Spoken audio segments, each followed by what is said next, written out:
result mean for the Prime Minister's Brexit plans? So let's discuss this then. I'm joined now by the former Conservative MP for Peterborough and former Chief of Staff to David Davis, Stewart Jackson, and the Chief Lead Writer at The Observer and former Senior Policy Advisor to Ed Miliband, Sonia Sodha, many other jobs as well, and the former Lib Dem Director of Political Communications and Head of Public Affairs at Fleishmanhillared Fishburn, Tim Snowball. Very good to see you all. Better start with you then. Cameras on you, and of course your side won.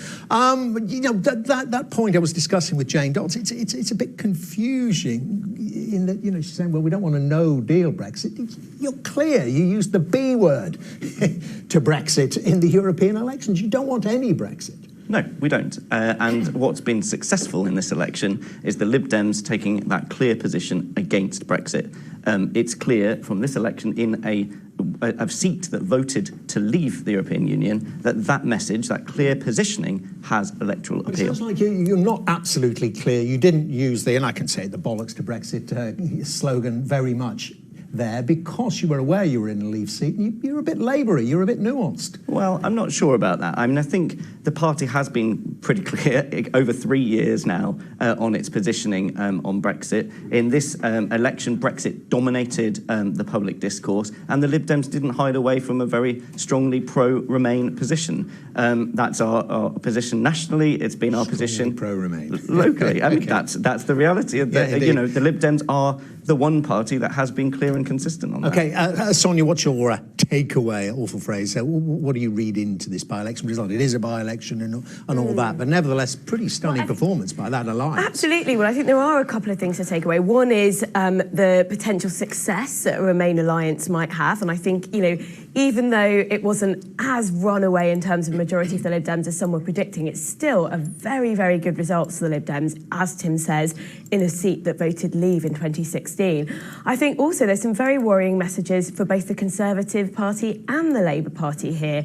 So to take the Conservatives first of all, it wasn't as big a defeat for them as some predicted, but what it shows is what they're, you know, where their votes are coming from, where their extra votes are coming from, is they're minimising losses to the Brexit Party.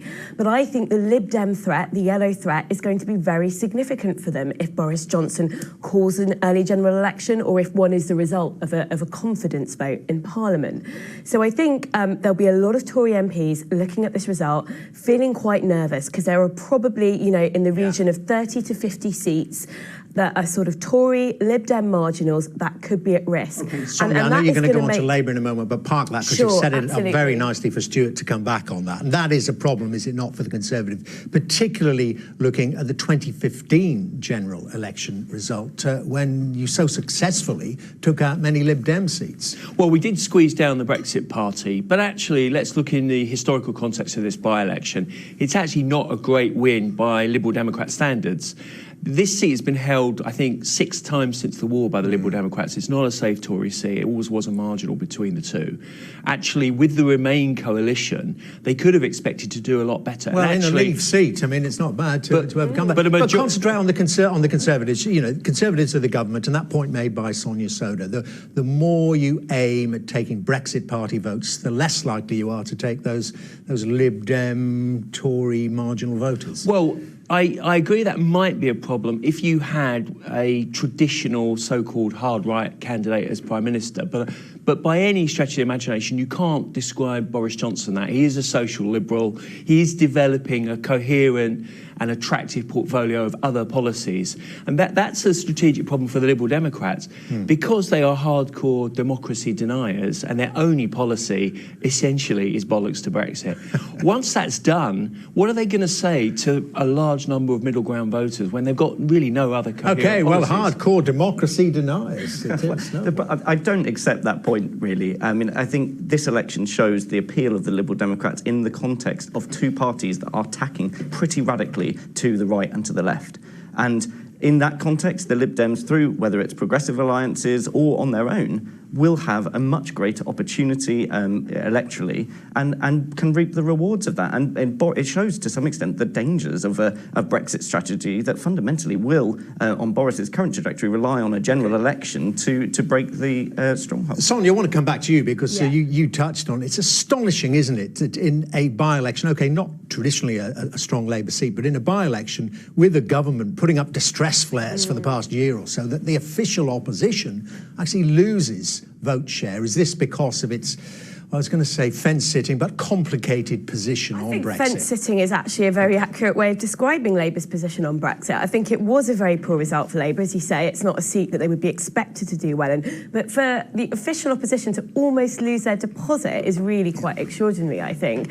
And I think it really shows that Labour's Brexit prevarication strategy just isn't working. Voters are confused. They don't know what it stands for on Brexit. It's trying to be all things to all voters, which I actually don't think is particularly fair. I think if you're going to vote Labour, you've actually got a right to know where they stand on the most important question facing the country. It is difficult for Labour because it has an electoral coalition of voters, some of whom voted Leave, most of whom voted Remain, though. But it can't do this sort of prevarication. It's got to make up its mind. And I think actually, if you look at the electoral arithmetic, it's very clear, both on a principle basis, but also from the perspective of what Labour should do if it's going to win elections. It really needs to tack to become a referendum and Remain party. And it is not clearly and unambiguously that at the moment.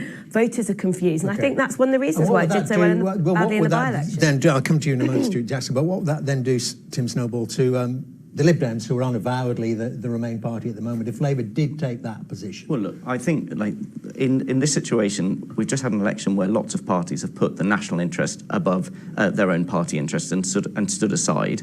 I think the Lib Dems would welcome a change of position from the Labour Party. If anything, stopping Brexit has been frustrated by the Labour Party up till now. To change the position electorally, yes, there may be some benefit to the Labour Party versus the Liberal Democrats in doing so. But you're going to get no alliances with the Labour Party? Up to now, no, I can't see that happening, especially under Jeremy Corbyn. But where there is an opportunity to work together to prevent Brexit, to secure a second referendum, to give the people another option, I think the parties should work together in the national interest. Well, working together. Sorry, I want to bring in Stewart Jackson because there's an important point here about working together, isn't there? Okay, ruled out altogether any cooperation with the Brexit Party or any collaboration or cooperation with them. But the fact is, if the Brexit that comes on October the 31st, if it comes, isn't hard enough or deemed to be hard enough by the Brexit Party, they'll still be around for the general election that no doubt Boris Johnson is planning. Well, the key thing is, this is fantasy politics from Labour and the Liberal Democrats about stopping Brexit and a second referendum. Essentially, it's a binary choice. You either bring down the government via a no-confidence vote, or you put primary legislation, an act of Parliament, to revoke Article 50. I can't see either happening. Certainly the second one.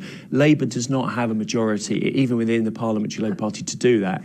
So I don't think revoke is going to happen, and I don't think there's going to be a second referendum. What I asked you was, what about the Brexit Party still being around? Well, I think the omens are good in that we squeezed the Brexit Party down to 10%. In an election where people seriously think McDonnell and Corbyn are going to take over as the government of this country, I think that will concentrate the minds of pro-Brexit supporters, particularly if we've already left. And I think that's the key thing. The danger for Labour and the Liberal Democrats is a 1983 situation where they both get early 20s, the Conservatives get... There's a war beforehand. Well, we're not going to have a Falklands War again, Dermot, but the point being that they were playing on the same turf and the Conservatives came through on about 40%. And that can happen again. And it produced then a landslide. I don't think that would happen again. If we could just come back to this point about a vote of no confidence, I think, the day that Boris Johnson's parliamentary majority has gone down to 1, and that includes the DUP, it would be foolhardy to dismiss the prospect of a vote of no confidence.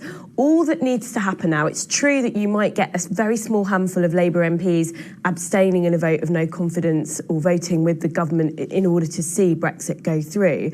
All you need is a very small handful now of Conservative moderates to vote against the government in a vote of no confidence to prevent no deal in order to stop that. And I think that is something that may well happen. We've already seen former Chancellor Philip Hammond essentially say he will do whatever it takes to stop no deal. There are other Conservative MPs who think that no deal is such a terrible prospect for the country. They may well vote against the government in a vote of no confidence and hope that we see a government of national unity. I mean, I've been talking about the papers today. Ian Martin, writing in the Times today, is talking about that and says, well, it may well happen. So Boris Johnson should bring it on, get it over with earlier. I mean, September the 3rd, when Parliament comes back, get some kind of crucial vote there and face them down. We've got the Fixed Term Parliament Act now, and that doesn't necessarily inexorably lead to a general election. We're in a situation where if you had a defeated no confidence vote, you would have 2 weeks to put a new administration together. Therefore, it doesn't de facto stop no deal at all.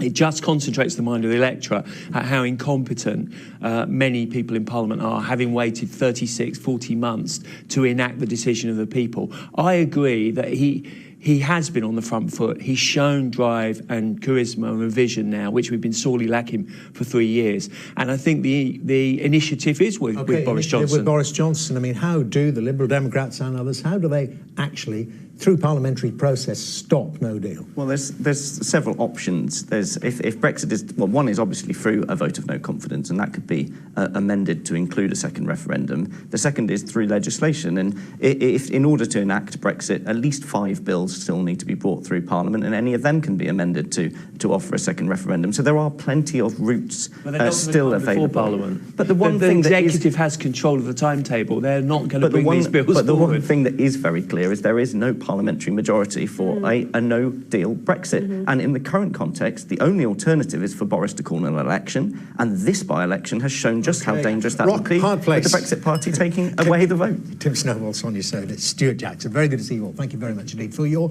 analysis, and you're watching All Out Politics. Coming up for you next, something is, don't know, because the autocue hasn't moved. There we are. Latest reaction to the Lib Dems winning Brecon and Rhymneyshire.